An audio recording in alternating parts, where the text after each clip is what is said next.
Hello বন্ধুরা, আসসালামু আলাইকুম। আশা করি সকলেই ভালো আছেন। তো আজকে আমি খুবই গুরুত্বপূর্ণ একটি বিষয় নিয়ে আপনাদের সাথে কথা বলবো। তো এতক্ষণে নিশ্চয়ই বুঝে গেছেন আমি কী নিয়ে কথা বলছি। তো আমাদের মধ্যে অনেকেই আছে যারা মেকআপ করতে অনেক বেশি পছন্দ করে, কিন্তু অনেকেই খুব ভালো মেকআপ বেস তৈরি করতে পারে। আবার অনেকেই আছে যারা নতুনরা, তারা খুব ভালো মেকআপ করতে পারে না। কেন পারে না?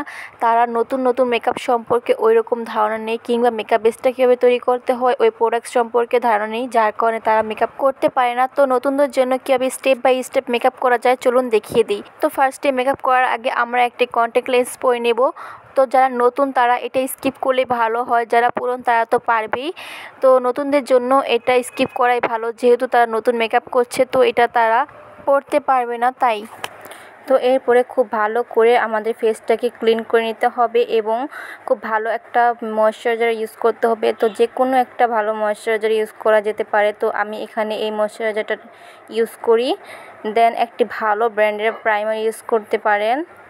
তো প্রাইমার ইউজ করার জন্য যে কোনো ব্র্যান্ডের প্রাইমার হলেই হবে, তবে ভালোটা ইউজ করা ভালো, এটা আমাদের স্কিনের জন্য ভালো হবে। এরপরে আমাদেরকে কনসিলার ইউজ করতে হবে। তো কনসিলারটা চোখের নিচে, থুতনির নিচে এবং আমাদের ফেসে যে সমস্ত জায়গা বেশি ডার্ক দেখায়, তো সেইখানে এই কনসিলারটা ইউজ করে নিতে হবে এবং খুব ভালো করে ব্লেন্ড করে নিতে হবে। এরপরে খুবই ইম্পর্টেন্ট এবং মাস্ট বি একটি জিনিস হচ্ছে ফাউন্ডেশন অ্যাপ্লাই করতে হবে। তো খুবই ভালো একটি ব্র্যান্ডের ফাউন্ডেশন আপনাদেরকে অ্যাপ্লাই করতে হবে। মেকআপ বেসটা তৈরি করার জন্য খুবই ইম্পর্টেন্ট হচ্ছে একটি ভালো মানের ফাউন্ডেশনের মান যত ভালো হবে আপনার মেকআপটা তত বেশি সুন্দর হবে।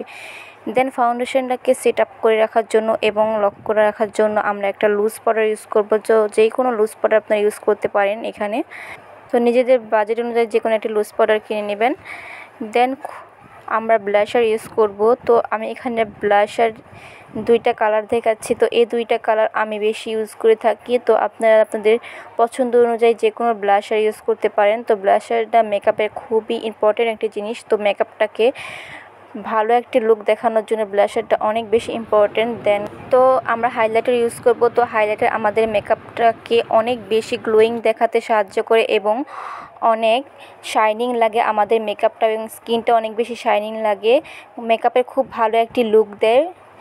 দেন আমাদের বেস মেকআপ কমপ্লিট হয়ে যাবে এবং আমরা সবশেষে একটা সেটিং স্প্রে ইউজ করব আমাদের ফুল ফেসে, যাতে করে আমাদের মেকআপটা সেট হয়ে যায় এবং লং লাস্টিং হয়। তো যে কোনো ব্র্যান্ডের আপনারা সেটিং স্প্রে ইউজ করতে পারেন, যে যার বাজেট অনুযায়ী একটি সেটিং স্প্রে নেবেন। এরপরে আমরা চলে আসবো আই মেকআপে। তো আই মেকআপটা করার জন্য ফার্স্টে আমরা চোখের মধ্যে কনসিলার ইউজ করব এবং খুব ভালো করে কনসিলারটাকে ব্লেন্ড করে নেব। দেন এরকম একটি আইশ্যাডোর প্ল্যাটার থেকে আমরা আমাদের মন মতো করে আই লুকটাকে ক্রিয়েট করে নেব। আমাদের মনের মতো করে আই লুকটাকে তৈরি করে নেব। আমাদের গেট আপ অনুযায়ী যে কোনো একটি সুন্দর আই লুক করে নেব।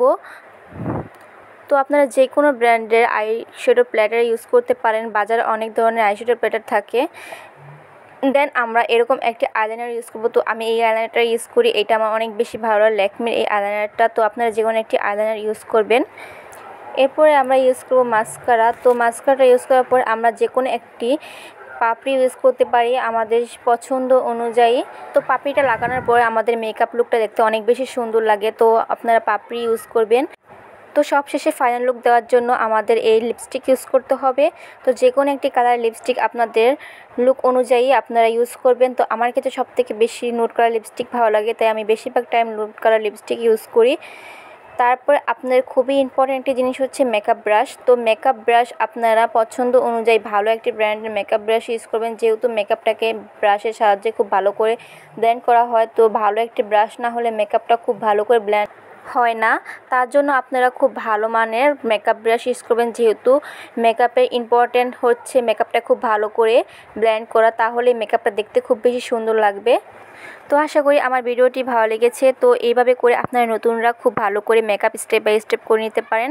তো আমার ভিডিওটি ভালো লাগলে অবশ্যই চ্যানেলটি সাবস্ক্রাইব করবেন। এতক্ষণ সাথে থাকার জন্য অসংখ্য ধন্যবাদ। আল্লাহ হাফেজ।